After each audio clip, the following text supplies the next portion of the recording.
Hey, hi, hello, welcome.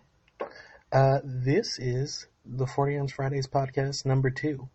That intro sounded a little choppy, I know. I don't know what's up with the audio. I think it might be my headphones recording it, or just the download itself. But I know it was sounding choppy here and there because I just listened to it before I went ahead and kept recording. But hopefully that'll change, and that was actually the best recording I can get out of it. Trust me, I've been trying to replay this like 7 times before just settling with that one. But hopefully we can make that better. I want to make that the intro. So hopefully that works out. Like I said, it could be the headphones I'm using just because I'm not using my headset, my normal headset. I'm using some Bluetooth headphones. So I think the quality just cuts in and out. Hopefully it doesn't affect the sound too much. Hopefully it's adjusted. And this chair squeaks so much. Give me a second. I'm not in my room like normal. I'm downstairs because it's summertime. So my brother's off from school, so he's upstairs. I was trying to record a couple of times then too, but he was just too fucking loud in the background. And there's some background noise right now just because I think they're doing yard work outside the building where I live. So you'll probably hear faint sounds of that in the background. It's whatever. I think I've had background noise like that before. And like the previous ones too. So it shouldn't be too big of a deal. Hopefully the audio sounds fine. If not, then I'll just make sure from this point onward to always have my headset. And my brother's just gonna have to figure some shit out because he's using mine because he's online playing 2K, and being the good person I am, I'm not going to be a dick and snatch it away from him because I know he's just going to get mad, get an attitude, and be even louder, and I don't need that in my life. So, anywho, for today we're going to go over overall thoughts on E3, what I'm expecting, or what I'm excited for, like what I'm expecting to enjoy from what we saw during like E3 and all the coverage and all that good stuff, as well as like a few controversies. One specific controversy going over Pokemon Sword and Shield, which will lead me into the topic of going over criticism versus entitlement. I want to just give my thoughts on that, and then also I just want to quickly go over the last few years. I got back into RPGs because I fell off for a while. Like I was still into them, but I wasn't super deeply invested as I am now once again, like I was as a kid. So I want to go over some reasons why that probably is and what changed that. So pretty straightforward one today. Still getting things together. This chair squeaks so fucking much. I'm trying to just get in a position where it doesn't have to squeak as much. But okay, we'll go ahead and get into it, and we'll start off with E3. So E3 happened. Basic overall thoughts of E3. I thought it was alright. A lot of people thought it was terrible. I don't think it was terrible. I don't think it was terrible. Because we went in knowing that Sony really wasn't going to be there and a lot of other stuff. I kind of went in with like, hey man, as long as I see some stuff I'm excited for, I'm good. So I thought it was overall an okay E3. I honestly don't really care that much about E3. It's not the event that excites me. It's like, I just want to see some games. So we don't even need E3 for that. Like, if they could just announce games normally or such and such like that, like, it'd be... E3 doesn't need to exist at this point anymore. Oh, excuse me. With the way technology is, it's just like, why do we need that big-ass convention? Especially considering, like, how E3 went down this year. Like, Sony didn't do a conference. Was Sony even there? Sony was there. Yeah, Sony was there, I think, because the PlayStation Network went down and that affected, like, the game demos there and some other stuff. But they didn't do a presentation or a conference or anything like that. Nintendo did a Direct, And I also think Nintendo won E3 personally. They fucking murdered it. Most of the stuff I'm most excited for E3 came from Nintendo. So their presentation was just fucking great. They opened up strong with that Dragon Quest hero slash heroes reveal for Smash, and Ho's mad, so I had to make that my go ahead and make that my intro because that's just a magical thing. But also I don't think Microsoft did that bad. A lot of people were shitting on Microsoft's presentation. I don't think it was that bad. They're like, they didn't show any games, they just showed trailers. I'm just like, well, E3 is a presentation. It's about who has the best presentation, who entices you. I mean, I guess that plays into it because they didn't show a lot of gameplay, so people weren't enticed. But at the same time, I'm just like, dude, it wasn't that bad. Y'all blowing that way out of proportion. Bethesda's was shit. Bethesda, I'm not hyped for anything Bethesda's bringing out, really. That's just my personal opinion. But overall thoughts, it was an okay E3. I'm not going to go into every presentation just because that's not important. I wanted to just go over the 5 games I'm looking most forward to from the whole presentation altogether. Just everything from E3. So the first thing, I'm going to go in order of like release too. It's not order of like what I'm most stoked for. It's like the earliest thing to come out that I'm excited for to the last thing to come out that I'm excited for. So, Fire Emblem Three Houses, that comes out in July, so that's like a month and a half. I think it comes out in July 26th.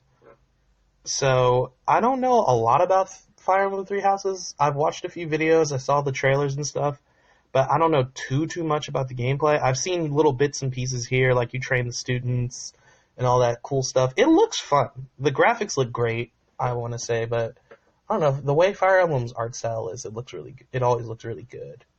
So visually, it looks pleasing to the eye, especially since we're back on console. The last 2 Fire Emblem games were on 3DS. No, not 3DS. Fire Emblem. Was Fire Emblem Awakening on 3DS or was that DS? I don't remember. But handhelds. The last 2 games were on handhelds, so it's nice and refreshing to get things going back on track with a console release. It looks fun, dude. Hopefully I'll have the money to buy it by then. I'm not gonna put myself financially in danger for a game. I don't think I've ever done that. It's just kind of a foolish thing to do. But I'm looking forward to it. I don't know that much, but I feel like I'm glad I don't because it'll give me that element of surprise. And it looks like a fun time. I haven't had a bad experience playing a Fire Emblem game, personally. So, I know Fates had a lot of controversy with it, or Fire Emblem If, I think that's what the Japanese title of it is. I know it had a lot of controversy going on with it, like with the whole like waifu simulator idea. I thought it was a fun game, and I liked the plot. I liked all 3 routes. I played all 3 routes of the game, and I thought it was a fun experience. I don't think it was better than Awakening, which I think everyone can agree on. Fates wasn't better than Awakening. Awakening will save the franchise, essentially. So, that already is going to be hard to beat. So, hopefully 3 Houses bring something fresh and new to the table for Fire Emblem without taking too much away from its classic appeal. So, it can attract old and new fans at the same time. But, I don't know, I say you can't really go wrong with a Fire Emblem game, personally. So, that one, I mean, even though I said this wasn't in order of like what I'm least excited about to most excited about, like a top 5 thing, that one is kind of just like I'm least excited about out of my top 5. It's not like, oh, I'm not excited about it at all, but out of the top 5, I'm hyped for that one. That one's at the bottom. It just happens to be the first one coming out. But hopefully it does a good job. I never wish failure on a game.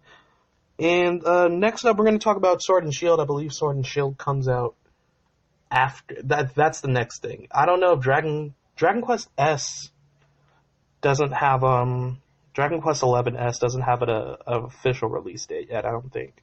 I even think at E3 they just said this fall, I'm assuming it comes out in November, so I'm just going to go ahead and say it comes out later in November. Because Pokemon Sword and Shield comes out November 15th. We have an official release date. You can pre-order it in the eShop. It's coming. I'm super hyped for a Gen 8 games because this is the first time we've had a core Pokemon series on a console, even though it's a console handheld hybrid. Even still, like what they've shown, I'm super stoked for. I think I talked about it last podcast too. That I'm just hyped for it, dude. In general, it looks like a fun time. Pokemon's always fun too. It's one of those things. Pokemon is like what I said with Fire Emblem. You can't really go wrong with a Pokemon game or a Fire Emblem game. So that's just how I feel about it. Like Gen 7 aside, people did not like Gen 7. I thought it was alright. I had a fun time. Didn't feel like I wasted my money. I'm looking forward to Gen 8. Graphically, it looks fun. The features look fun. From what we saw from trailers and stuff, and features that you can look up on the website, there's plenty of information. Dynamax thing, I know people are iffy about. Oh, it's just giant Pokemon. Yeah, true, it is just giant Pokemon, but who knows, man? We might have a super fun time with it. You never know until you try. And, Dynamaxing Pokemon does power up their moves to, like, these super giant moves, kind of reminiscent of what a Z move is. And we're going to get into the whole topic of, there's no Z moves or Mega Evolutions in this game, which I know people are bummed about. I'm going to talk about that when I get into criticism versus entitlement. That sucks, but, we have this Dynamax thing. We got to see what happens. What was I going to say? What else was I going to say about it? Oh, the cross weather thing. One thing I read from Pokemon's Facebook, they did a little post with some information about it. Like, they were showing the water gym leader, Nessa, whose design looks dope. Like, I'm liking all the character designs so far. Like, I think they're doing a good job with that. The professor looks dope. Her granddaughter, who's her assistant, looks dope. That grass gym leader they showed during that Pokemon Direct a few weeks back looked cool. Champion Leon looks cool. His little brother Hop looks cool. Everyone looks good. There hasn't been a design yet that I haven't liked. Same thing with the Pokemon. All the Pokemon they've shown, love all their designs. We got Yamper, who is that electric type corgi. So people lost their fucking minds over it. I think it looks super neat. Hopefully it doesn't evolve into something. I hope some of these Pokemon don't evolve into like super I hope they don't evolve to be super monstrous, like monstrosities. Like we don't need every final evolution of a Pokemon to look like a crazy beast monster thing. Not to say that's a bad thing, but we don't need that for every Pokemon. It can look really cool and tough without looking like a demon, It works for some Pokemon and it doesn't work for others, is what I'm saying. Like Yampers, I can see them making a really cool, like awesome, tough-looking evolution without it going too wild. So hopefully that happens. Same thing with Wooloo. Like, think of like Ampharos. Like that's the final evolution from Mareep. Ampharos doesn't look like monstrous or crazy, but Ampharos still looks cool and tough and like kind of adorable at the same time. Like Ampharos has a really well-balanced, cool design that fit its evolution line. So I'm hoping they don't go too wild with these Pokemon and do a good job with their evolutionary lines so it fits how their base looks. With starters, it's kind of a mixed bag because you kind of expect the starters to look beast at the end of the line because they're the fucking starters. Come on now. You gotta go in. So, I don't know what to expect from that. We'll see. I got off topic. The cross weather feature. That was one of the things they were going into. One of the posts, they were talking about how certain things can happen in the wild. I think it's only in the wild area that this is going to happen in, but weather conditions, like 2 different weather conditions or 2 different things in the weather can happen at the same time instead of just one canceling out the other. So, like, there could be a thunderstorm, for example. So, it'll be raining, so water-type moves get boosted up. But it's also like a thunderstorm, so you'll see, like, lightning bolts crash down and sparks in the air and stuff. So then you also get the effect of, like, electric terrain that'll raise electric moves.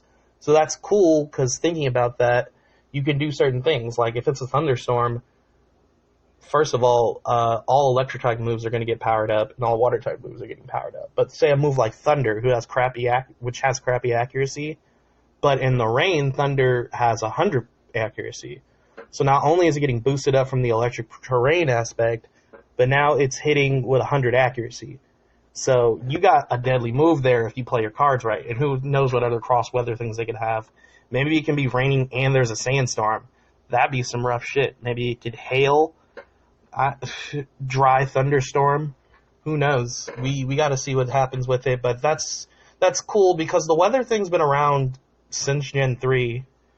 And this is something that adds on to it to keep it fresh.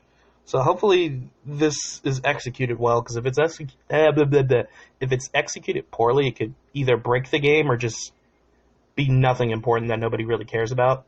They introduced some other stuff too, like the whole whistling thing. And I know I was talking with somebody on Facebook, and they're like they personally weren't impressed with what's been shown so far, and that's their opinion. That's fair. I'm not here to judge. Their whole thing was, with the whole whistling thing, it's like, we've had mechanics that attract Pokemon before, this is nothing new. And yeah, we definitely have. For several gens, we've had different things to attract Pokemon. But I think this is cool because what if we have other stuff besides whistling? What if we have other actions that keep Pokemon away besides buying a repel? What if we... just different mechanics to attract different kinds of attention in the wild area and in the overworld in general, because I believe it is confirmed that Pokemon are just in the overworld in general. I didn't know if it was only in the wild area or not, but it looks like they're in the overworld in general. Like, they're just out. So that's cool. I like that. I like that they took that feature from Let's Go and are putting it in here. So that's also something new for a core series. We got Pokemon in the overworld. Excuse me. I don't think they had it in their presentation, but on the website, the Pokédex, or like little mechanic thing we have, instead of like the Rotom Dex, it's like the Rotom phone. So it's going to be the same concept, but it's like a phone idea, like what Hop and the player character were using on the train. It's the Rotom phone, and also from what I'm hearing, like, that's what transforms your bike into like being able to travel over water. Like, it'll transform it, like attaching it to a thing on your bike. So it's kind of cool, like, I guess instead of having like the Ride Pager or HMs, Rotom Watch will gain different technical abilities that'll like transform your items into other things. So you wouldn't necessarily need a water Pokemon with Surf to traverse the water. And we have Corviknight that does a taxi service, because I think according to the website, or they said it themselves, the Pokemon website, or they said it during the direct presentation or the treehouse, that I think it's called Corviknight, the big old armored black bird. They're employed by like a taxi service in the Galar region. So it looks like we're not going to have an HM for Fly, or we'll have an HM for Fly, but if you don't have a flying type, you can use Corviknight to travel around. So since it's a taxi service, I'm sure we're going to have to pay for it. So the incentive of having a flying type would be like, oh, well, I don't have to pay to fly somewhere. But like, say you don't have a flying type on your team, like maybe early game you can't use Fly yet, so you have to use Corviknight, so you're going to have some money on you. Which makes me think like, oh, well, hopefully we'll have like replayable battles, like you can go up to a trainer again and challenge him again. I kind of miss that aspect from older games. Or like, the Versus Seeker, to do that again. I fucking level grinded hard in like Fire Red, Leaf Green because of the Versus Seeker. I just keep using it and using it and using it. So I think the thing that excites me about Sword and Shield is that the features they've shown, I'm genuinely excited for, but also it's like, what haven't they shown us yet, and what have these features that they've shown us yet, what can they really do? Like, is there going to be like a morale thing in the stadium gym battles, or is it just a stadium thing, or is it just, a big thing? So we'll see what comes from that. Also, yeah, I want to say that we're still going to be going into that topic of criticism versus entitlement, but one thing that does suck, that I think everyone can universally agree on is a bummer, is the fact that we're not going to have a national dex. It is confirmed that the only Pokemon that you can transfer up into the game are ones that are on the Galar Dex. So not just like only Galar Pokemon, like new Pokemon made for this game, but like we saw Machoke and Butterfree, like Pokemon that are in the Galar Dex native to that region. You know how Pokemon games are. You play the game, you see Pokemon from other gens, but they're in the regional decks. And then after you beat the game, you get the national Pokédex, and you can catch them all and trade Pokemon up. We're not getting that. So only what's on the Galar Dex is what we can trade into, bring into our games. So there's going to be a good amount of Pokemon that are not going to be in this game. And a lot of people had a lot of things to say about it, mixed feelings. People were mad, people were sad, people were pissed off. It is a bummer, but at the same time, it's just like, that's not really for me, it's not really gonna hurt my overall enjoyment of the game, because this is personally for me, whenever I get a new Pokemon game, when I play through the story, I only get Pokemon from that region. So I never have a Pokemon on my team that was from a different region, at least through the main story. After I beat the game, that's kind of when I like battle my friends or go online, so then I like catch other Pokemon that I want on my team. So I can see as an endgame aspect that's going to cause some problems, because people are going to want their teams to battle online.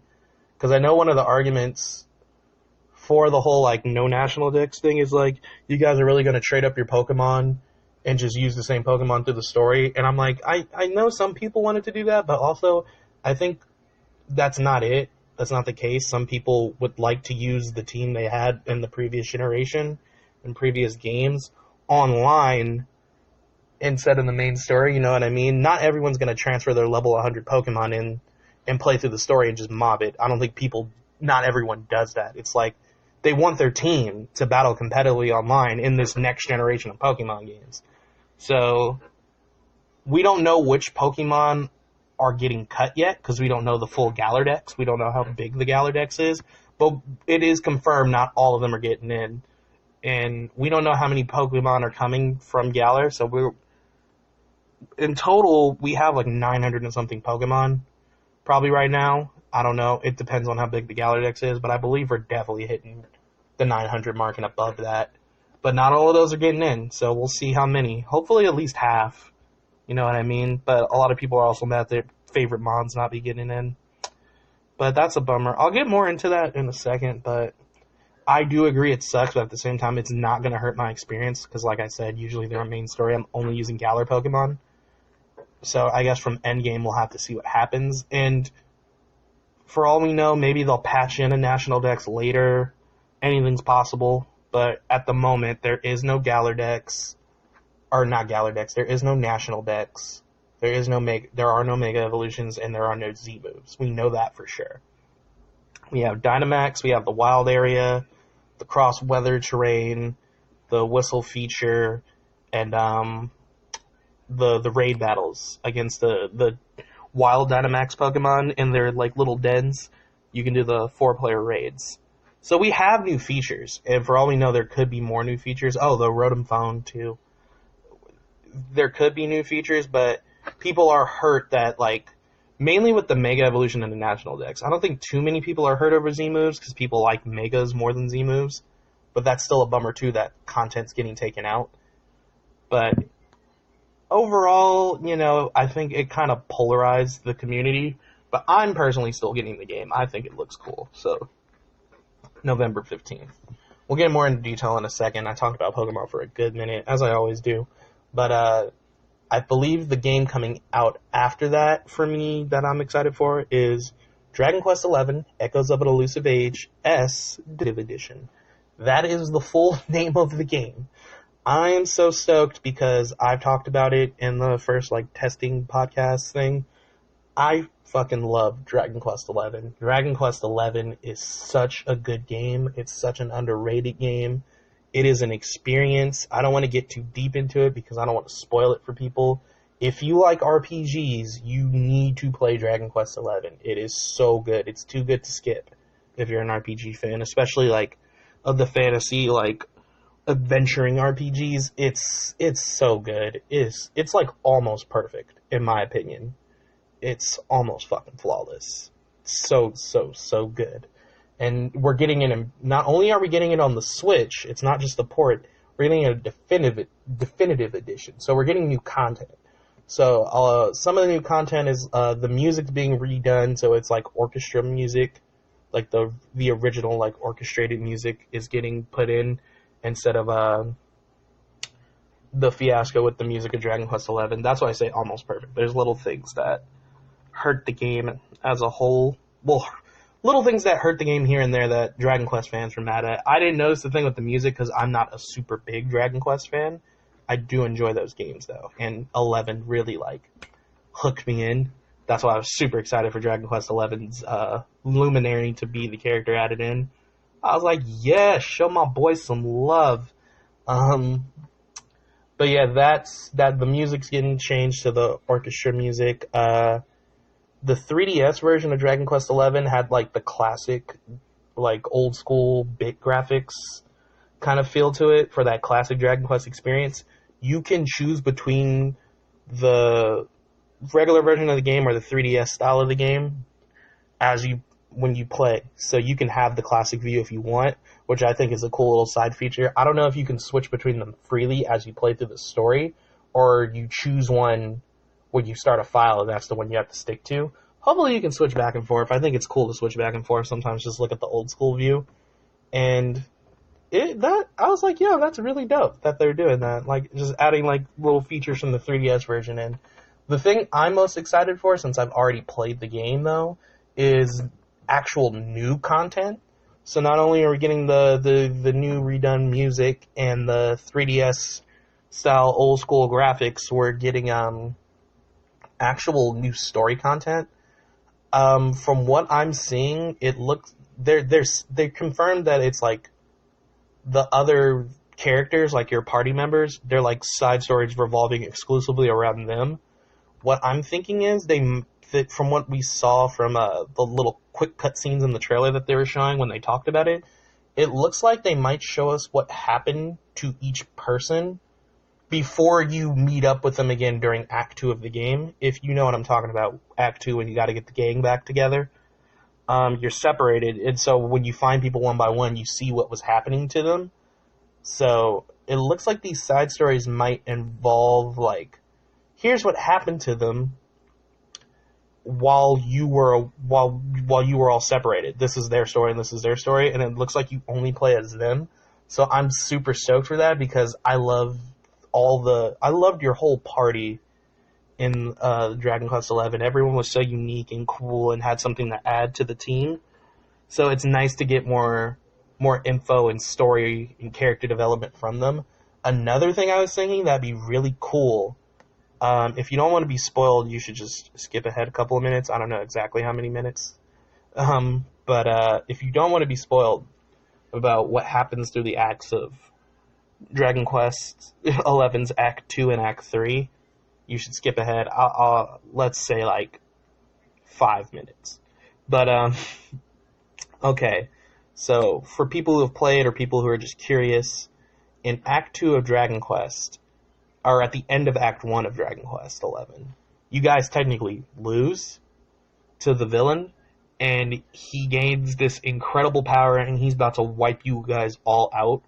One of your party members, a powerful mage, the powerful, like, offensive magic user of the twin mages that you have. One is more healing defensive spells, one is more offensive. The offensive one, Veronica, uses her power to send you guys off from the blast zone, and she tries to hold it back as long as she can, and she ends up sacrificing herself.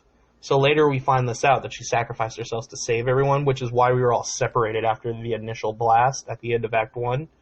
So in Act 2, you're getting people back together, and you find such and such here, you find such and such there, this and that, and the second to last person you get is Veronica's sister, Serena. And Serena's like, I've been looking for Veronica this whole time. If we always said if we ever got separated, we'll meet up at such and such and such and such in our hometown. So we meet, we go there, and it's under the tree that we find Veronica, but it's like her spirit. So when we walk up, she's sleeping, and then she just kind of fades off. And you're like, oh fuck, she died. And the spirit kind of gives you the flashback of what happened, so you see her save you. and the rest of the team, and it's just like, oh my god. So for the rest of Act 2, first of all, Serena becomes a badass. She inherits all of Veronica's powers, becomes more like assertive because she was kind of the more standoffish, let me follow you, sis kind of person.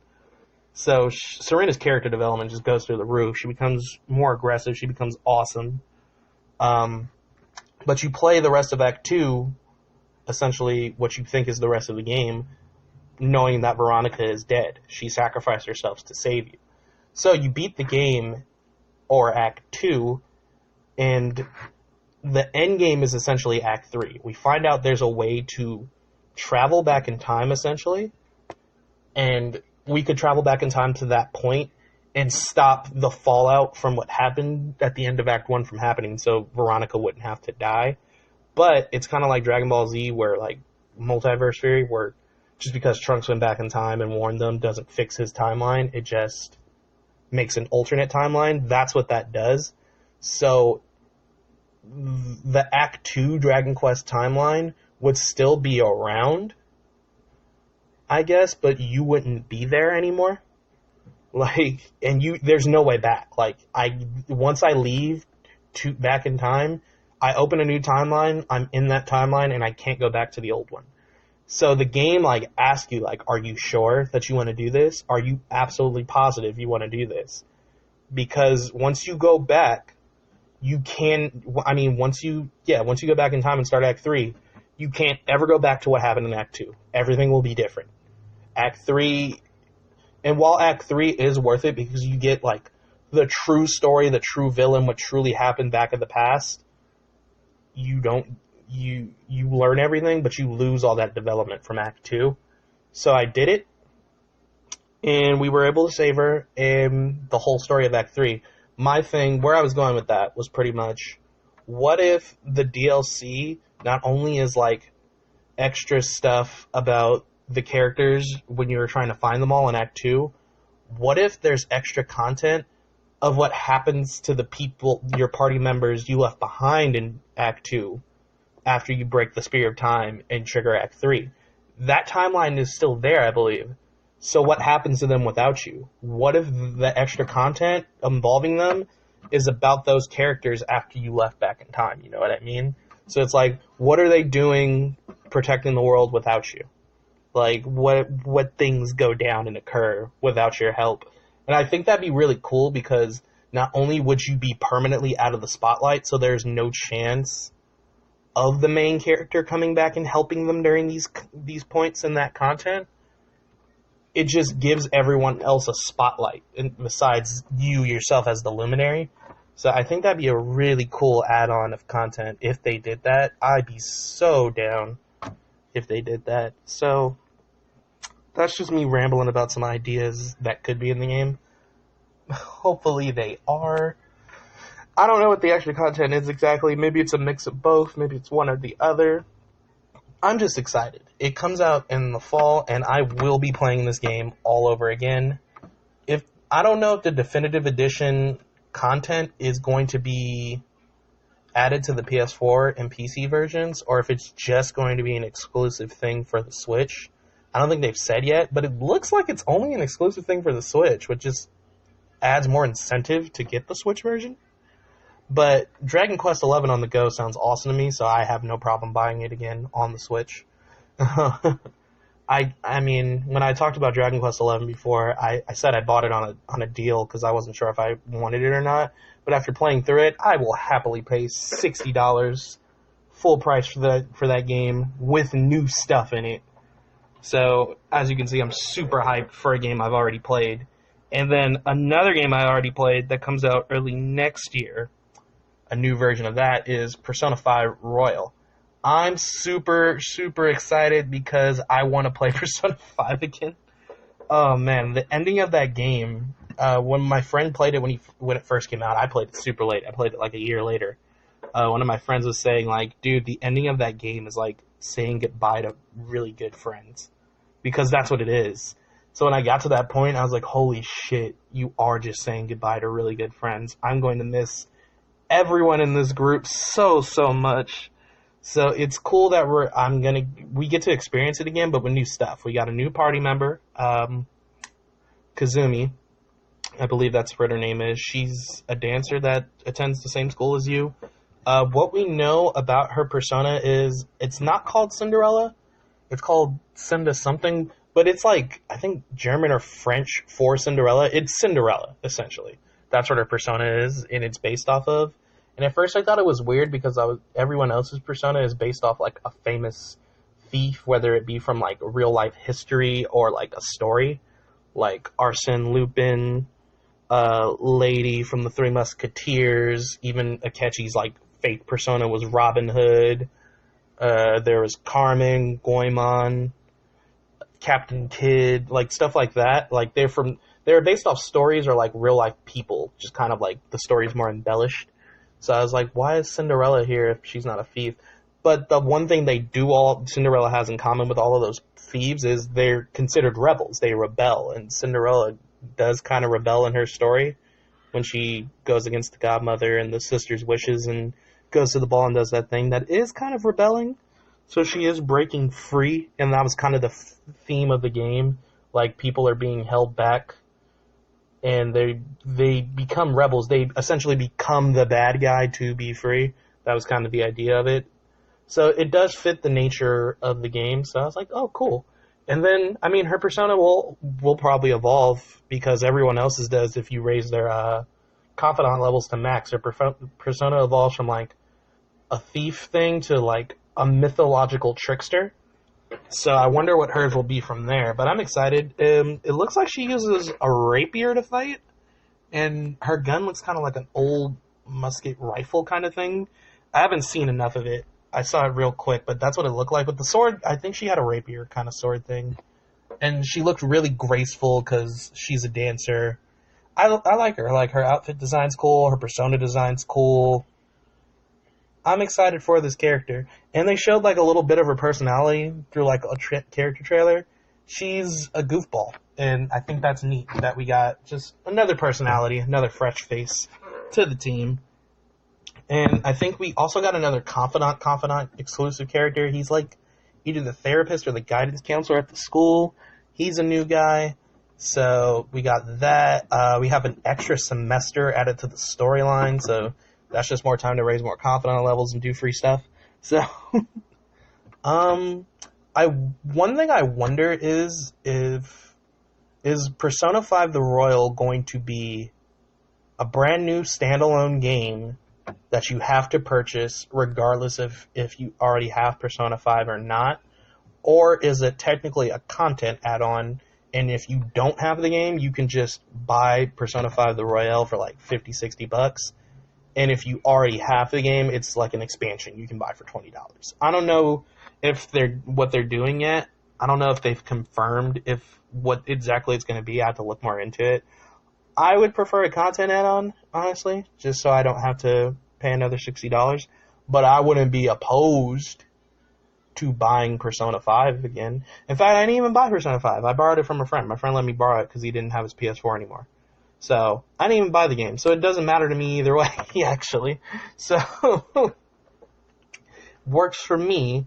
I saw there's a trailer last night somebody translated. There's a YouTube channel I'm subscribed to that like does persona related content in general, and they translated one of the latest Little Morgana tutorial training videos. And it was just talking about added content to combat, like you can customize the guns and upgrade them to be more accurate or do status effects. One of the coolest things I heard is if you've played Persona 5, you know that you have limited ammo for your guns. Once you run out of ammo for your gun while you're in a palace, you cannot refill it unless you leave the palace and come back, but then you waste a day. You're not going to leave the palace just to refill your gun. You're going to explore as much as you can at the palace. You don't have time to just be wasting a day doing that. From what the translation said, and they're pretty accurate with their translations. They haven't been wrong with what they translate for those trailers. Your ammo replenishes after battle. Thank you. Some people might think, oh, they're just making the game too easy. No, fuck that. We need those bullets. Thank you for giving us those bullets. So now if a battle's drawn out and you run out of ammo in your gun, oh well, but at least after the battle, you get those bullets back. I'm about to be unloading clips on every enemy I see. I promise you, I'm super hyped for that. That's probably like the feature I'm most hyped for. And we have a brand new character and a brand new semester. But I'm like, yo, but the bullets refill by themselves after a battle now. That's awesome. Oh, I'm out of, energy to do spell stuff. I'll just shoot. I'll just shoot him. That's it. Ryuji's shotgun is getting a lot more work. That's all I'm saying. So, that comes out October of this year in Japan, and then it comes out to the rest of the world early 2020, I believe that they said. I don't think they have a release date for it yet. For the rest of the world, they just said early 2020. I'll have to look it up again. They could have a release date now. Last game, I know we've been going into this deep, but I'm really super excited for all these games. Last one, game near and dear to my childhood, Final Fantasy VII Remake, boy! That shit looked awesome. They showed an extended trailer, so it had some stuff we've already seen, but it had some new stuff in it too, like some new gameplay footage, new cutscene footage. We finally get to see Tifa with the new upgraded PS4, high, crazy looking good graphics. Tifa looks great, Aerith looks great, Barrett looks dope, Cloud looks dope, everything looks really good and crisp. The game has a release date, which I was shocked by. I was not expecting the Final Fantasy VII Remake to come out until, like, at least 2022. If I was being perfectly honest, I was like, not at least until 2022. That's just because Kingdom Hearts 3 took so long to come out. Smash 4 got announced the same year as Kingdom Hearts 3 did, and 2 Smash games came out before Kingdom Hearts 3.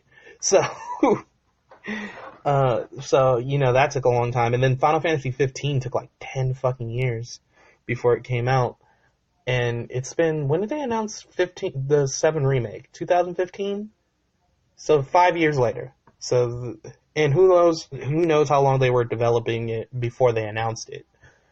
But I was actually kind of shocked that it was coming out next year. I was not expecting it to come out for the next couple years. Is that a good thing or a bad thing? Hopefully it's a good thing. Hopefully they're ready to release it. They seem pretty stoked and excited and ready to bring it out by the time they said. It comes out March 3rd, 2020. So I'm not going to have a life as of March 3rd, 2020. I got to burn through all these games before then, because even if you're not a super big Final Fantasy VII fan, if you think it's overrated, that's fine. That's your opinion. That was like the first game where I was fully invested into the story. That was kind of one of the things that sucked me into gaming and RPG gaming, especially, was Final Fantasy VII. Like when I was a kid, I loved games as a kid, but I was just, playing games. Just game. I wasn't paying attention to the story. I didn't think it was important. I thought it was boring or such and such. I just wasn't into it. And then Final Fantasy VII, I was just like, yo, whoa, this has a plot, because you kind of have to sit there. There's cutscenes of dialogue and stuff. And I just remember being invested and immersed in it, and I was like, this is super cool. And that's kind of what got me more into stories. I don't want to say that's the thing that got me into writing, but it's probably a factor. It's probably definitely a factor. So to see the game remade with these updated graphics is awesome. They did a little gameplay demo, and from the gameplay demo, I know people had a lot of mixed feelings, because some people thought it sucked because it was like, oh, it looks so simple, this and that. You just press one button, you just mash buttons to attack. And it's like, for me, I'm just like, if you guys expected deep, complex combat from this game, I don't know why you did. I did not expect anything super deep and complex in terms of controls. I expected, you probably do one button to do a combo, this and that for moves, switch between characters. But, it wasn't anything people were like, it's not anything special. Yeah, no one's excited for the remake because we were looking for this deep action-based combat. We were more excited for playing the story again with these updated graphics. And I know they're taking liberties from the story, and people have mixed feelings about that too. But you also can't expect them to make the same game over again with the same story, just with updated graphics. Why? They're not going to take the time to remake a game just to make the exact fucking game again, which is probably why they're just like, yeah, let's do an action RPG. Let's do this and this with the story, whatever liberties they're taking. Things are going to be different. Some stuff's probably going to be added. I'm fine with the liberties for the story as long as the main core plot of the story remains unchanged. Like, if little details are different here and there, that's fine. If they want to add some stuff in, that's fine. But as long as the core story is not changed, we should be golden. Like, I can understand if the plot completely fucking changes, like, oh, Sephiroth, all of a sudden halfway through the story, Sephiroth's a good guy now, and he joins you, and there's a different villain. I'd be like, yo, what the fuck is this? If that happens, I will be just as what the fuck as everyone else, because that is so unnecessary. Do not do that. Just leave the main plot as it is. I'm fine with additions, because we can add the Final Fantasy VII other Universal games into it, like Crisis Core could be added content. And Before Crisis, which is a mobile game, could be added. It's about the Turks and stuff. Dirge of Cerberus, stuff after Dirge of Cerberus, because I believe Dirge of Cerberus is the last thing in terms of the 7 timeline to release. In terms of, like, the timeline of their world, I think that's the last event to happen. And that ended on an ending that looked like there'd be more, and we just didn't get anything. So maybe they'll do that, redo that part, and then expand upon that and continue the verse. Because I'd be so down if we just had this big, bustling Final Fantasy VII world. And it already looks huge because it is confirmed that episode 1 of the game is going to be put on 2 Blu-ray discs. The game is huge. And episode 1 is only going to be in Midgar. So it looks like episode 1 of the game is going to be the start, the bombing mission, the initial bombing mission, up until the point where you rescue Aerith and escape. The reason why I think it's... Because if it's only going to be in Midgar, I don't expect us to start episode 2 still in Midgar. I expect it just to be all the Midgar stuff, and then episode 2 would be the start of the open world section where you really go around traveling. Because it'd be unnecessary to split Midgar into 2 episodes. If Midgar is going to be 1 episode, which I think people are complaining about too, because it's like, Midgar wasn't even that long. It's like, yeah, it wasn't, but they're adding stuff to the game, so they're probably going to deeply expand upon Midgar and make it big as fuck. So, also from the extended trailer, it looked like he was definitely running around the Shinra building. Cloud was running around the Shinra main building. So, we're definitely rescuing Aerith. It's just like... So, bombing mission to Aerith rescue, and I can definitely see the end of the episode being that scene where after you take care of the boss on the bridge still under construction, and you're looking off at the horizon, and they're having that talk before, like, they're like, yeah, we gotta leave Midgar and find Sephiroth. That would be the end of episode 1, and I think that'd be a cool ending. If they're just looking off on the horizon at the world beyond Midgar, and that's just how episode 1 ends, that'd be dope. And then episode 2 just starts from, like, we gotta find Sephiroth. And episode 2 could go up to the point where, like, I don't want to say the point where, you know what, yeah, it could just go up to the point where Aerith dies. It could be the start of open world to the point where Aerith dies, because the end of disc 1 is Aerith's death. So they could split, so essentially disc 1 would be the first 2 episodes. And then episode 3, they might milk this and make it 7 episodes, but honestly, the way the story is and the way I'm thinking, it probably shouldn't, the main story at least, of Final Fantasy VII shouldn't be more than 4 or 5 episodes. And then maybe we'll have episodes that are utter content like Advent Children and Crisis Core and stuff. But that's just me thinking ahead of time. We're still on Midgar. And they also, the game is big, 2 Blu-ray discs, that's a lot for just Midgar. So, you know they're adding stuff. And they said each episode was going to be the length of like a full standalone game. And this is just 1 episode. So, you know, people are still skeptical. I'm excited just because I'm a Final Fantasy VII fan. And back to the combat, a lot of people were saying, yeah, it's simple. Some dude was going off on a Facebook group I'm in saying it's complete shit because he was there, so he played the demo. And he was like, it's really basic, this and that. And a lot of people were saying, okay, well, everyone kind of knew it was going to be a simple game in terms of combat.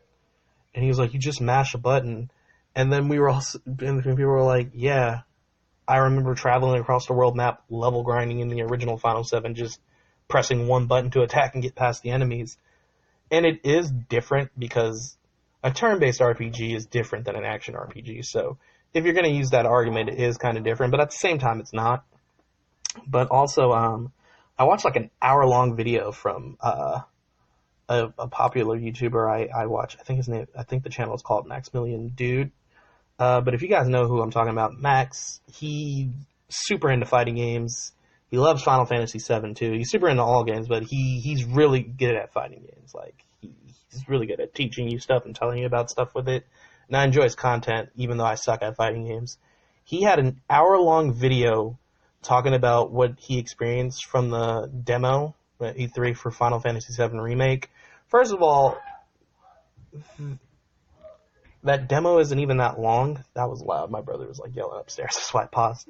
The demo isn't even that long, apparently. It's like not even the whole bombing mission. It's like they show like an intro scene kind of, and then it thrusts you into like near the end of the bombing mission, and then it's the boss. It's that scorpion tank boss. And that's it. That's the demo. And you only play as Cloud and Barret.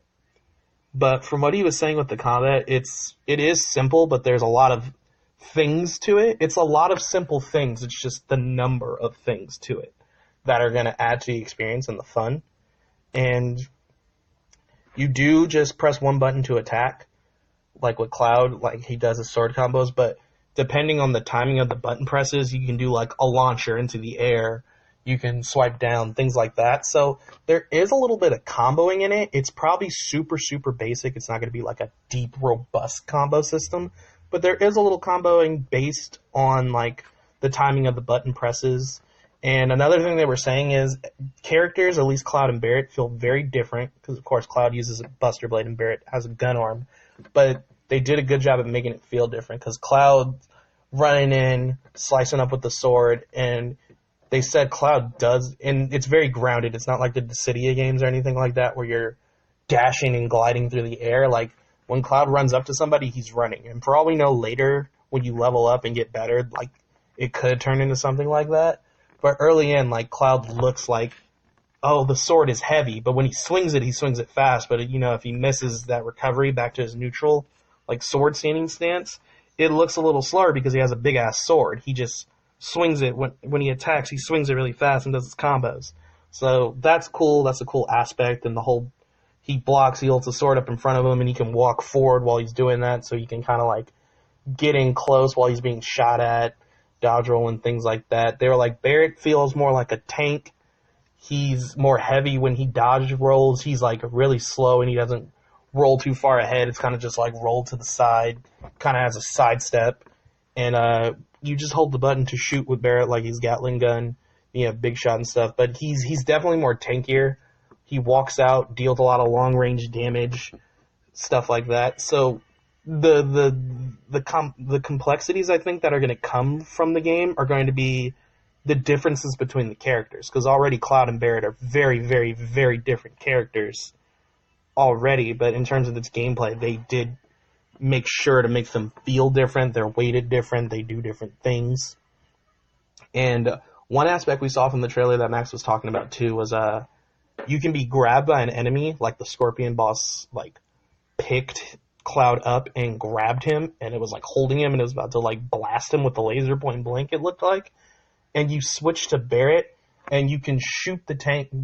He shot the boss and like it loosened his grip off Cloud, so Cloud was able to be freed. So you're probably going to get into situations where certain characters, maybe not necessarily just Cloud, but certain people get like pinned down by somebody, and you have to switch to another character and use them to free that first character before they get killed, which I think is super cool. It's going to add to certain situations. Also, Max was like theorizing like, well, maybe since it's so grounded, there might be certain enemies, like, let's say Cloud can't reach an enemy because they're too high up for him to swing with his sword or jump up and swing with his sword. So you're going to want to switch to Barret, because Barret can shoot things from a distance. So even if it's high up in the air, Barret can reach it. And maybe he shoots it and it knocks it over. Maybe not necessarily kills it, but he staggers it and it falls. Then Cloud goes in and deals massive damage close range while it's on the ground. You're going to want to like coordinate your attacks, and then it had like the ATB gauges. They fill up as you take damage and deal damage during battles from regular attacks. Max, they only had 2 from the demo, but as you probably level up and equip like armors and slots to your materia to your slots and your weapons and armor, you probably get more ATB gauges. But then certain actions cost ATB. So, what was I going to say? Blah, blah, blah, blah, blah, blah, blah. So Cloud can do like Braver and Cross Slash and stuff like that. Barret had Big Shot. And the cool part about it is when you activate the ATB gauge, it activates a tactical mode. So everything slows down and you get a view of the whole battlefield without having to be in the middle of that fast-paced action. Because another thing they were saying is the battles, a lot of stuff goes on at once because you got your other character on the other side of the battlefield, say, blowing stuff up, and you're doing something here. So when you activate tactical mode, it pauses it for a moment, time slows down, it gives you kind of like a brief, you can view everything and see where you want to attack from and which actions you want to do. And then you can also, characters don't do ATB stuff on their own. You have to switch them to use it, which I think is a good thing because then you can choose when you want to do your special moves or your magics without having to worry about the computer wasting that stuff. So you can slow it down, select an action for Barret, switch it back to Cloud, select your action, and then Cloud will do Cross Slash, but then you set Barret up to do Big Shot already. So Barret shoots the thing in the back, and then Cloud moves in and just Cross Slashes it right in the face. That's super cool. So you can coordinate like really cool team attacks because using the ATB gauge and their special abilities is in your hands. And if you don't like the idea of the ATB gauge and want to keep it fast-paced, they did say you can set them up to shortcuts. So I thought at first maybe the shortcut thing didn't use the ATB bars, but it still does. Time just doesn't slow down. It's just like if you use the quick shortcuts, you'll do your moves instantly and you don't do tactical mode if you want to keep everything fast-paced. If you want to take your time to pick your move and strategize like that, you have the tactical mode on. So it gives you options. It gives you 2 styles to play. You can play all the way through fast-paced, or you can slow things down with tactical mode and look things over and plan out cool team strategies. And since Barret and Cloud were already really different, we can already theorize Tifa's going to be different too. Maybe Tifa will probably be like maybe less defensive. She'll take a little more damage, but she'll definitely be quicker. She'll be fast on her feet, doing all these crazy combos. She probably dodge rolls a lot better. She's not encumbered by a heavy weapon or just a slow mover. That's going to be cool. Maybe Aerith's not as mobile, but she has all these defensive spells and spells that do damage because she's a mage. So I'm excited to see what's going on. And we're at least going to get 5 people if it's the Midgar episode. We're going to get... Because from Midgar, when you leave Midgar, you have Cloud, Barret, Tifa, Aerith, and Red 13. So that's already 5 out of the 9 people. And then by episode 2, we can get the other 4 people. And maybe they probably won't make Yuffie and Vincent optional again, now that they have the time to actually incorporate them into the plot. So we'll see, dude, but from what I saw and from what I was hearing from different opinions, I do validate the person's opinion that said they didn't like it, but because they said why they didn't like it. They didn't like the fact that it was too simple. That's them. If they don't like it, they don't like it. You know what I mean? Everyone has their own taste, but we'll see what goes on from there. I talked about these games a lot longer than I thought. I don't know if I'm going to be able to get to the other 2 topics, but I will do my best to do so. So, the next thing we're going to talk about is the whole criticism versus entitlement thing. And the whole reason why I want to talk about that is... What was I going to say? Oh, cool beans. The reason why I want to talk about that is because Pokemon Sword and Shield, because the whole, controversy with the national decks. So first of all, we heard that Megas and Z moves weren't going to be in Sword and Shield. And people were moody about that. People were definitely moody about that. I thought it was a bummer, but not really a big deal. I was like, oh, that sucks. But, whatever. We have a new mechanic. That's how Pokemon games are. Then we heard, and it is confirmed. This is not a rumor. This is not like, I heard from this, leak. It is confirmed. It was said that because of time constraints, they want to get the game out November 15th. They've been working on it for a few years, designing the models and putting them in the game. These are their reasonings. I'm not making excuses for them. This is what they were saying. Because of those things, Not every Pokemon is going to be in the game, just whatever is in the Galar Dex. There is no National Dex. That includes transferring up Pokemon. You can only transfer Pokemon in that are on the Galar Dex because there is not a model programmed in there for them. So this, like, split the Pokemon community in half because there's some people... Everyone is bummed out. I want to say that. Everyone is bummed out by this because we can't essentially catch them all, which is the slogan of Pokemon for this game. At least not right now. But there's 50% of people that are just like, that sucks, but they're still excited to play the game. It is disappointing, but it's something that's not going to take away their enjoyment of the game. But the other half of people are just pissed. Like, well, I guess we can split it into three people. There's people that are bummed but are still going to get the game.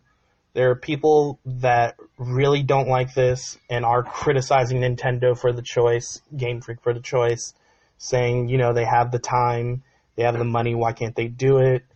And I'm not a game designer, so I can't say personally. And I think a lot of the people saying that aren't game designers, so they can't say personally. I would have to ask a game designer's perspective on that. But who knows, man. But there are those people, and they're iffy about getting the game now, or they're not getting the game. But they're respectful and fair in their opinions about why they're not. I don't think it's a big deal or a good enough reason for that to stop you from getting the game. But that's their opinion. Fair enough. I respect them. The third group is what I have a problem with. The third group is the people that are being completely fucking toxic. These people hate Nintendo and Game Freak for this option now. Like, they like hate them.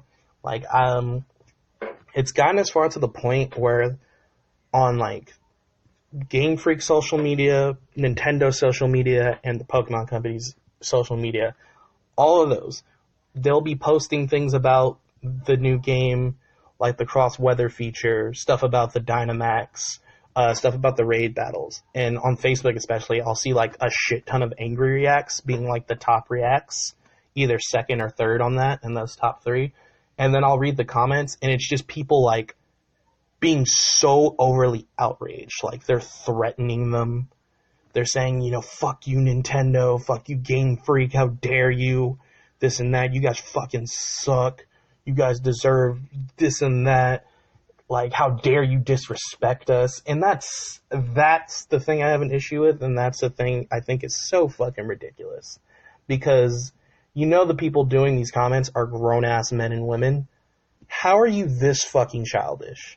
Like I said, it's one thing to criticize them for this decision because the criticism is justified. Like, that sucks that, like, most likely half or more of the total Pokemon that exist aren't going to be in this game, at least right now.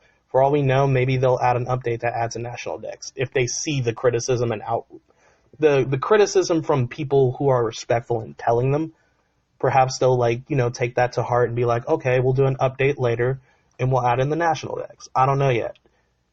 It's definitely possible. It's one thing to do that. Oops, phone. But it's another thing to just be the type of asshole to go on their social media and comment on stuff that has nothing to do with that and just be a douche. It's like, come on, dude. And you know some of them might be trolls, but you know some of them are dead serious because there's like these really long comment reply discussions about it. People are just going wild and over the top. I'm like, it's not that big of a deal. It's not the end of the world. You haven't played the game yet. The game's not coming out until November. You don't know how much you're going to enjoy this game or not. You're really going to let this hurt your enjoyment. To this extent where it's just like, fuck you, Game Freak, fuck you, Nintendo, fuck you, Pokemon. Like it's really that big of a deal. And it's just, not only that, they're also, like, people excited, talking about how excited they are for the game, even though, like, the National Dex isn't in it. They'll be like, it really sucks that you guys aren't putting the National Dex in, but I'm still excited for the game. Like, comments like that. People will reply, you're a fucking worthless sheep. I cancel my pre-order and you should cancel your pre-order and this and that. It's like, dude, chill. It's not that serious. It really isn't. And I think that's a thing with criticism versus entitlement, because a lot of gamers, especially people my age, because I'm 25, I feel like a lot of people that age have this fucking level of entitlement that every game company has to make a game exactly how they want it, and if it's not how they want it, then that game company is fucking trash. The game is trash. No one should support. No one should support it. And if they do, then if you say like, "Hey man, that's just your opinion," they'll be like, "You're a fucking sheep. Oh, you're an idiot. How dare you? How can you support this trash? This is why games are ruined." And certain aspects of gaming have been fucked up, like with DLC content that should be in the game, content essentially locked behind a paywall, loot boxes, pay to win stuff. This is not one of those things, dude. Like, it's not one of those things. Again, you can be upset, you can be bummed out, you can criticize them, you can, complain in a respectful manner. We're adults getting this wild up about Pokemon. Come on, man, act your age. Like, the fuck? I have a job. I go to work every day. I'm too old to be throwing a tantrum over Pokemon, and I bet most of those people are too. Now, for people who are friends with me on Facebook, I want to go ahead and say this is not directed at any of you. If you're one of the people listening that I've talked to and had discussions with about like, oh, this and that, and just general features of the game, and the game's not that impressive, and we've had back and forth, but it was respectful overall, which is everyone I've actually talked to about the game. This is not directed at you. You're the people who are just like, you have an opinion, and it's a fair opinion. We agree to disagree at the end of the day. I have no issue with you, because you handled it like a grown-ass man. The people I'm talking about are the people I don't talk to, because I choose not to entertain that. I've learned that it's just like, when people like that are very unreasonable. So if you try to go at them and like say like, hey man, they will just wild out. They won't listen. They're just, it's just childish at the end of the day.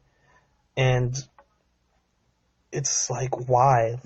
I don't know what spoiled people my age into having that kind of mentality for games. Even like with like Cyberpunk 2077, is that what it's called? I saw like a large group of people being mad and not buying the game because the game is in first person.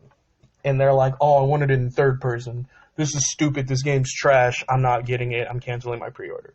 Like, really, dude? Because of a point of view? Who cares? Well, why don't they add both? Because it's their game and their vision. Maybe they saw best that, hey, we don't like the way this game feels in in third person, so we're just going to do first person. Well, why don't they add the option? Because they don't want to add the option. Maybe they don't like the way that looks, feels, or plays.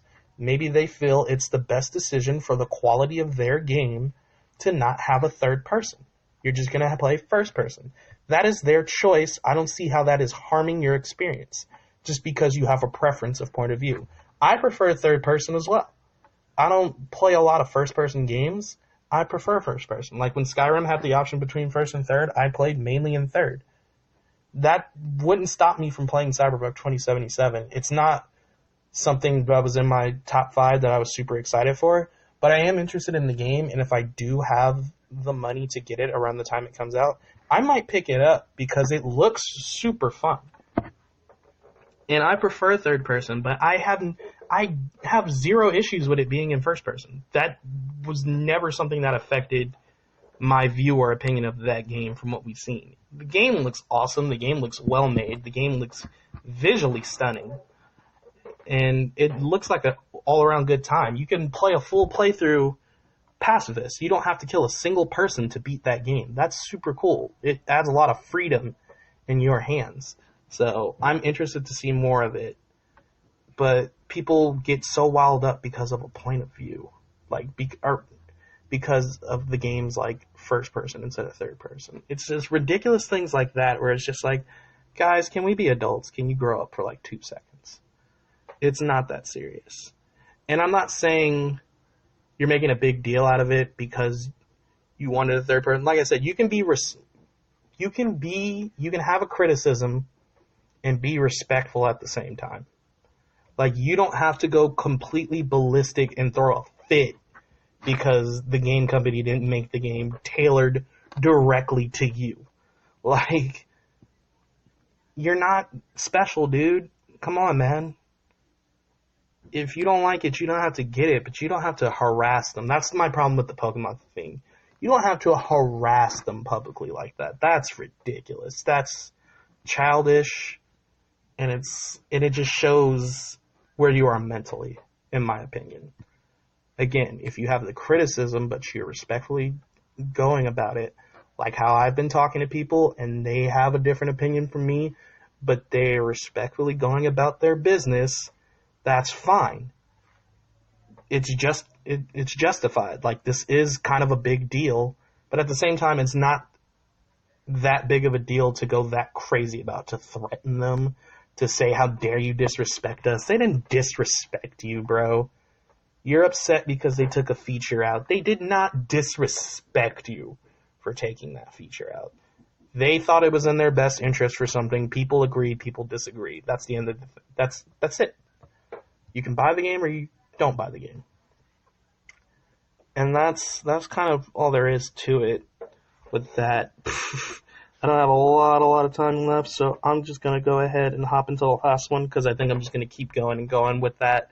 I kind of said my piece on criticism versus entitlement, and I just think a lot of people are entitled, and it needs to stop. So, real quick, the last thing I wanted to go over is why I got back into RPGs. So, I talked about Final Fantasy VII being like the first thing that really got me immersed into video game stories, and that was the first thing that got me really immersed into RPGs in general. And I believe I had to be no older than 12 when I really first played Final Fantasy VII, because my aunt gave me her PlayStation 1, and that was the only game she had for it. So that's when I got super caught up in RPGs. And I had played RPGs before, but like I said, I wasn't really paying attention to the story. Like even Pokemon. Like I wasn't paying super attention to the story. Not that you really had to, but you know what I mean. But then I was like, dude, stories are cool, like, because they're so imaginative. Like, you can think of anything for a game. It's just like with a TV show, like with a cartoon or an anime. So, I got super into it, and I think I was always, like, super creative just because I had limited access to things. Just, like, I didn't have, like, all the game systems when they came out. We didn't really have cable or whatnot. I'm sure a lot of people know what I mean. And your imagination just kind of roams free as a kid. So I've always had that kind of imagination for different weird stories and whatnot. So that only kind of fueled the fire for like, RPGs are cool, and I would just play one after the other anytime I could get my hands on a game with a good story and an adventure. And I was super into turn-based combat and all that stuff. And it just went on like that for years. And I think it wasn't around until like junior, senior year of high school when it started to kind of deteriorate. And I think the reason why it kind of started to, the reason why I kind of started falling off of RPGs was just because I would play game after game after game, and I think they just kind of started feeling the same. And that's not me blaming RPGs for all feeling the same. Like, you play whatever game you choose. That's, at the end of the day, that's you. But I guess I just kind of got too deep in that I would just play whatever was an RPG.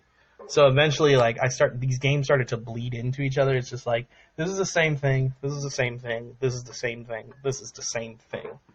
And it kind of started turning me off from them. And around that time in high school, that's when I met a lot of my closest friends are like a lot of friends I met in high school. I have friends from middle school too that I'm still like super close with. One of my best friends lives like in the building right next to me. So, and I met him in middle school, but like a lot of my tight-knit friends, for the most part, are from high school, and we would go hang out at their houses. So fighting games were like a thing because we would play games together. So it'd be a fighting game, like Smash Bros, Dragon Ball Z, Raging Blast, and Raging Blast 2, Mortal Kombat.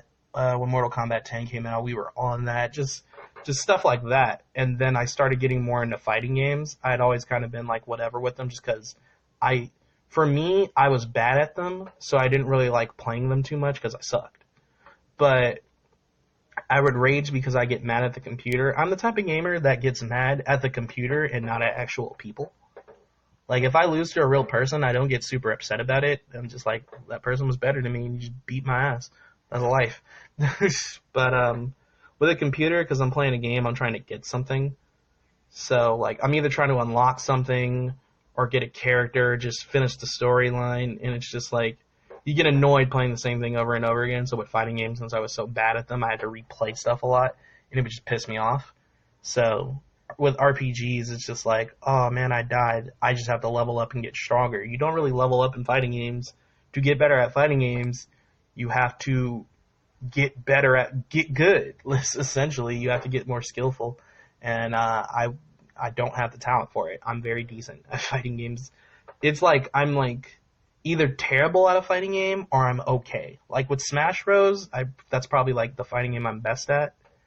I'm like above okay. I'm not awful, but I'm not like amazing. I'm like decent. Hang out with my friends, play Smash Bros. But for me, when I was like, losing to them, since we played so much, that's actually how I got better at them. At a lot of fighting games, because we play them so much. And I wasn't getting frustrated for losing, because they were real people, so it was whatever. And I really liked fighting games just because of I could jump in, pick anyone from a roster of characters, fight anyone from another roster of characters. And that was something in an RPG you couldn't do. You couldn't have like a versus. So then I got really into fighting games, and then the same thing kind of happened after a few years. Like, it kind of became that burnout of I just kept getting fighting games. And a lot of them, I wasn't paying attention to what they actually were, so a lot of them started to bleed through and feel the same again. And then I think for like a year, I just was kind of like longing for this level of freedom of just like, I want to do this, and this in a game. And it just kind of wasn't, there's no game like the way I was thinking. Like, I wanted character creation. I wanted to be able to create a lot of characters. I wanted a big roster. I wanted kind of like an open world to explore. I wanted a free versus mode with everything. Parties, this and that. Just like a long list of demands that could not be met just because that's not how shit works. And that's what I wanted. And at the same time, I think I came to realize that if I wanted something like that, I was going to eventually have to make it. And I'm not a game designer, so it's probably not going to happen. But I kind of just learned to be content with that and just play whatever I wanted whenever I felt like. So I kind of just became like really like whatever with games. Like, I would play games and I'd still have a good time, but it got to this point where I just wasn't super excited off of them. And I think what was the game? It wasn't Persona 5. Persona 5 and then Dragon Quest 11 were the things that like fully revamped me back into RPGs, but I can't remember what game I played. It was an RPG I played, and I really enjoyed it, and I was like, yo, I used to love RPGs. Why haven't I played them lately? Because I was just playing a lot of fighting games. I forget what the game was. It was like some no-name RPG. But it was like, the game itself was decent, but it made me remember like why I liked those games.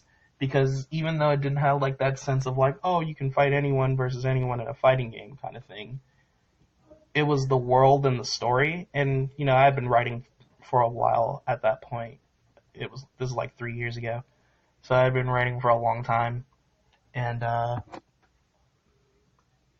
it made me remember like how creative people can get with a storyline. Even though this particular game's story wasn't that amazing, it was still like enough to keep me engaged. And I finished the game and I was like, huh, yeah, I missed that experience. And then I remember people talking about Persona 5 because it had been out. This is a little later, because it had been out, and one of my coworkers and friends was telling me about it at work one day, because he loves Persona and the Shin Megami Tensei series, and he had been like super hyped for Persona 5 because it'd been in development for a while, and it got pushed back in America, and he was like, I'm willing to wait because they're going to bring out a good product, and he really, really enjoyed it. And he was like, dude, do you want to borrow it? And I was like, sure, let me borrow Persona 5. You know what it was that gave me my love for games back? When I started playing Dragon Age, when I played Dragon Age Inquisition, because it made me remember that I was like, yo, RPGs are fucking cool. Like, Dragon Age is like my favorite series of games. That No Name RPG was not Dragon Age, it was something else, but Dragon Age especially helped. And I was getting back into it and I was streaming Dragon Age. And then I was looking for the next RPG I could stream because Dragon Age, that game the No Name RPG brought me back into like, dude, RPGs are fun. Then I remember playing the Dragon Age games again because I was like, these used to be my favorite things in the world. And I remember just loving replaying them all again. And I was streaming it. And I was getting to the end of Inquisition. And I was like, I need something new. What can I stream? And that's why I borrowed Persona 5 from my friend. I couldn't stream it, unfortunately, because I streamed straight from console. And Atlas fucking blocks it from streaming. Like, if I had a capture card and all that equipment, I could, but I don't have that stuff. But I still ended up playing the game, and I fucking absolutely loved it. And then that transitioned me into finally getting Dragon Quest XI when it was on that sale. And that was the moment where I was just like, yo, I'm in love with RPG games again. Because with Dragon Quest XI, unlike Persona 5 was set in like a school, so it wasn't like an adventure RPG. It was a different kind of style, though it's really fucking good. Dragon Quest XI brought back that nostalgia of me playing like Final Fantasy VII and adventuring around the world map, and that feel of the Dragon Quest or Dragon Age games of adventuring and stuff like that. That fantasy adventure worldwide immersion thing, and they just did such a good job at it. And I just remember like having that feeling, like it was the same. I think I described it on stream one time. I was like, you know what it is about this game? It gives me the same feeling of how I played Final Fantasy VII for the first time, and the same feeling about how I played the Dragon Age games for the first time. And it's just like this indescribable feeling of joy and happiness. So I was just like, that was it. That was the moment where I was back into it. So if you want to play RPGs, now's the time. Now is definitely the time. That phone ringing scared the fuck out of me. I'm downstairs by myself, so the noise scared me. But now's the time, dude. Persona 5, Dragon Quest XI, the Final Fantasy VII Remake, Fire Emblem 3 Houses. Come on, bro. Pokemon. Like, I was still playing Pokemon too, but I was playing Pokemon to play Pokemon. So, I think that's about it. That's all I wanted to talk about, because time's about to run out. I can only record for a certain amount of time on here. It's like an hour and a half. So, I know that ended abruptly, but a lot of things happened today before I could get the podcast recorded off the ground. So, hopefully you guys enjoyed it. Hopefully you guys had a good time. I rambled on for like an hour and 22 minutes, but good times nonetheless. Next week, I don't know what I'll be talking about. I'm still trying to get stuff together. I gotta look into getting better recording equipment, especially once my room is like fully set up back to a good normal state. I still want to get co-host people. I've been talking to several people who want to do it, so we'll see what happens with that. And hopefully we'll get better recording quality. But I think this was fun. I got to ramble and talk about what I needed to. So go ahead if you want to learn more, keep up to date. Go ahead and follow Art Project. That's my Facebook page. So if you want to keep up to date on my comic book story, Another Random Tale, you can do that. I do plenty of updates there. We've been uploading uploading character artwork, and I've been doing script chapters. So if you want to read the script chapters for when the comic book gets made, this is kind of like the storyline for it, just words written down.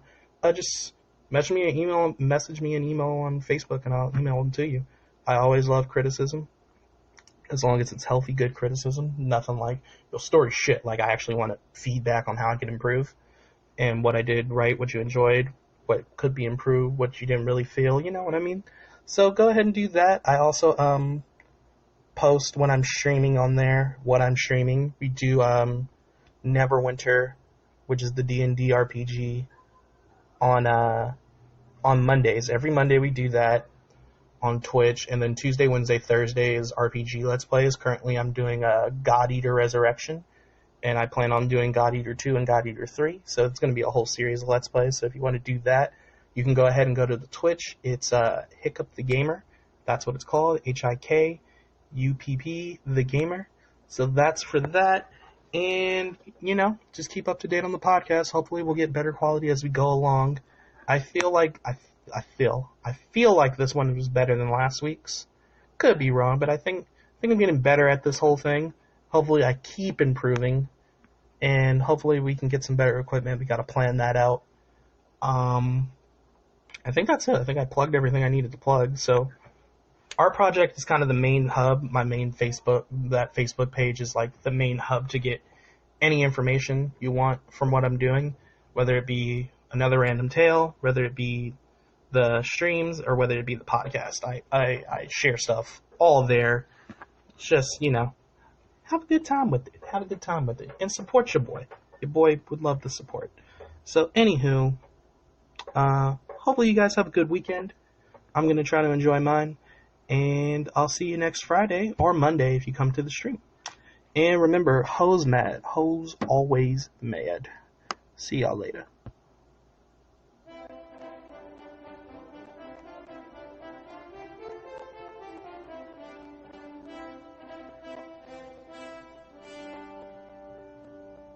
Hoes mad.